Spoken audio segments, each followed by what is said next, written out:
morning. Our visit with Bob brought to you by A&A Construction. Bob, it is, I think I get to talk to you every year on John Smiley's birthday. Today is John Smiley's 60th birthday. How about that? It's definitely getting up there. The day he got traded. Oh, yeah? I remember being in spring training I got traded on his birthday on St. Patrick's Day to Minnesota, I think. Wow. That was a big shock to everybody. We were going into the '92 season, and we'd won two. We're losing Bob there. Difficult. Oh, I'm sorry. There, maybe you're in and out on me, Bob. You want me to call you back?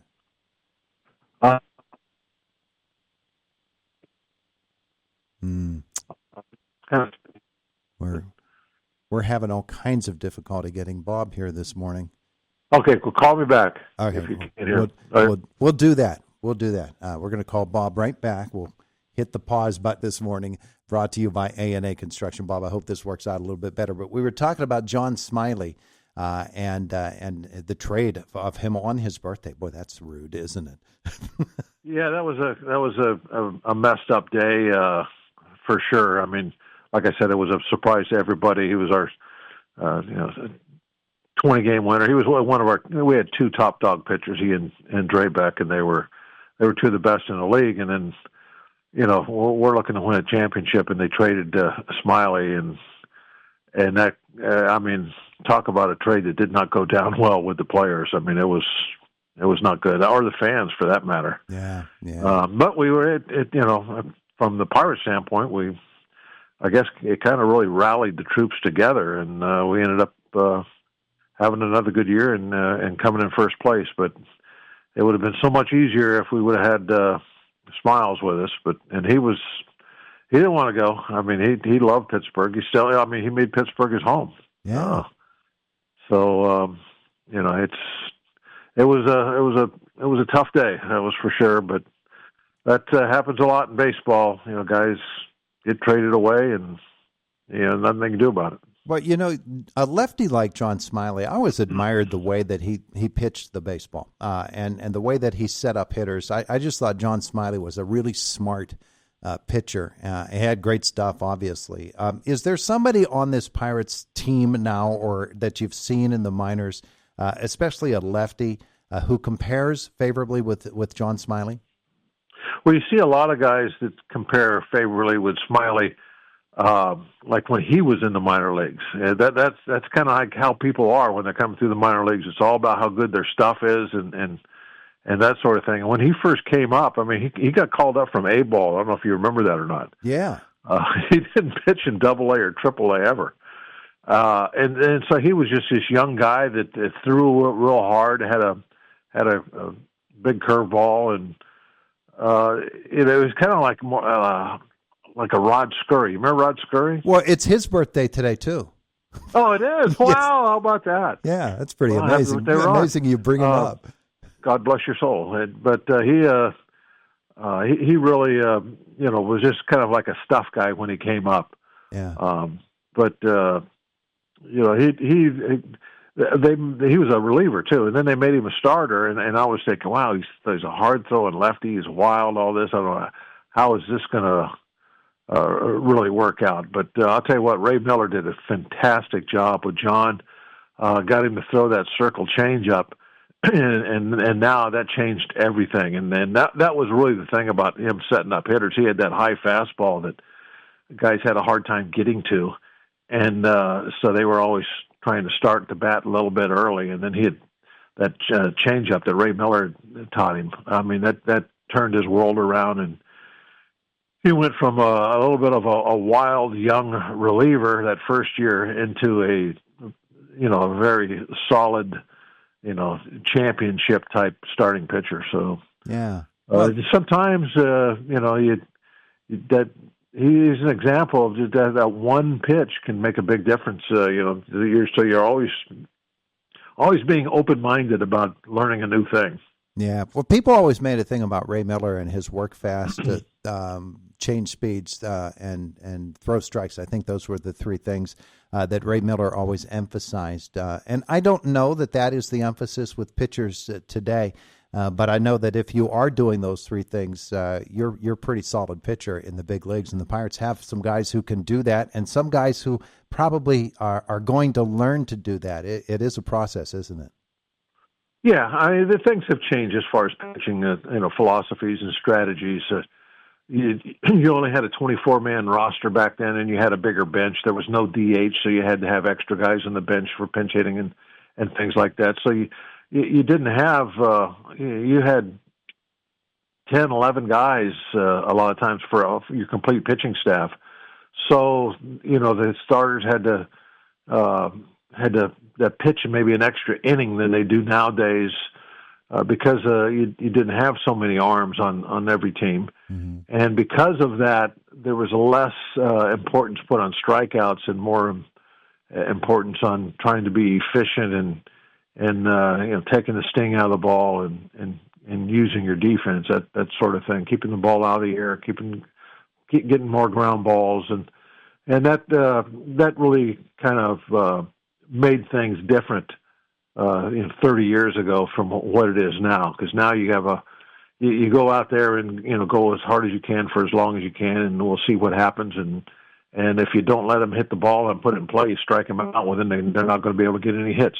So it has changed in that regard. Yeah, and they do talk nowadays about not getting that third time through the order. There are very few pitchers who will actually get a shot at a third time through the order against some of these. Well, they hitters.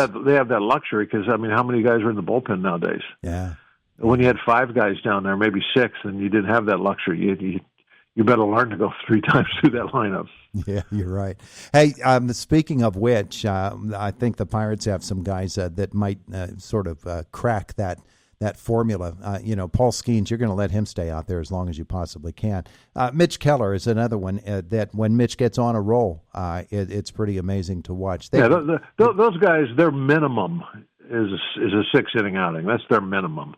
You expect to see 7 out of them, and nowadays complete games, hardly anybody ever does that. But those are the 2 guys on the team that you might get one out of every now and again if the planets align in the correct way. But yeah, every time those 2 guys, they are the consistent guys. They're the ones that are going to protect your bullpen.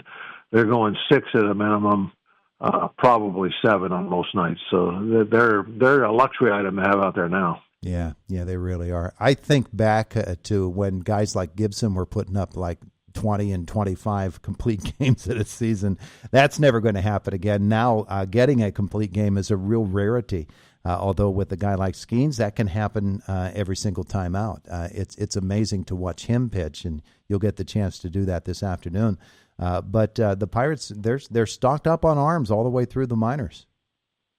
Yeah, well, we need to be. I mean, I was feeling really good, about the depth of our starting rotation. I was just like, oh, wow, this is going to be really strong. And then Ortiz got traded, and then Oviedo ended up, somebody that I was excited about coming back because he looked so good 2 years ago when he hurt his arm. I thought, wow, having him back is going to be great. And now I don't know when he's going to be back. He's hurt again. Mm-hmm. And, Falter hasn't pitched a game now since the 3rd, and this is 17th. So there's a question mark right there. And it just shows you that, all that depth, you got to have it. You better have some guys in that minor league system that are going to be ready to go because things change so fast. You go from like, oh, we're all right, we got plenty of guys, to where, now you're trying to get the Majinski stretched out.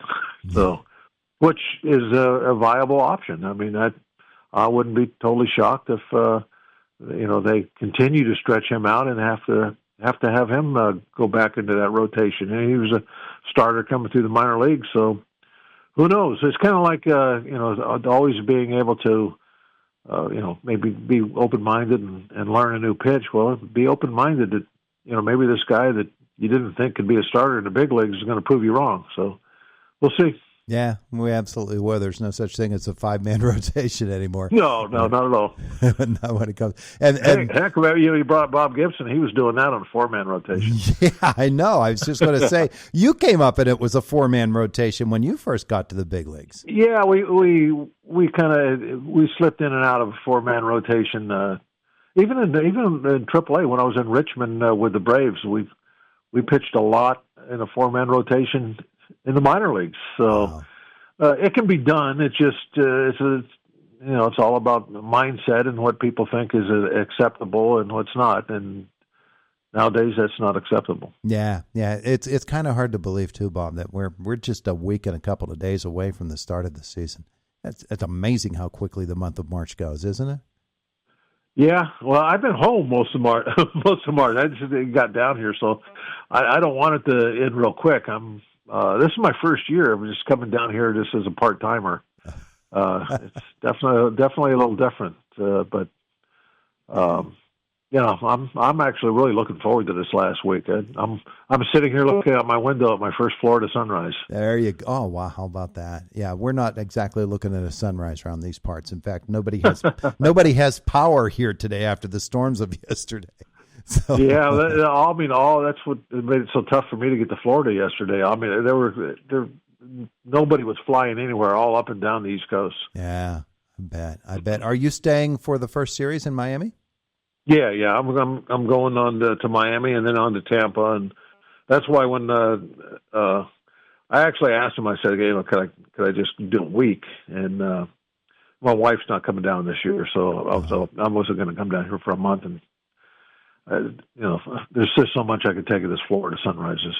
But anyway, I came down for the last week, and then I'm going to be on the first road trip, and we should get off to a good start. I think that I'm not that you take anybody for granted, but the Rays and the Marlins are not in the upper echelon as far as the teams you're going to be playing. So we got a couple of good starting pitchers going right out the chute. So maybe we get off to a good start this year and get home with a nice record to face those Yankees. Yeah, we're hoping for that. Hey, Bob, thanks so much for spending some time with us today. Glad we got that phone thing straightened out, too.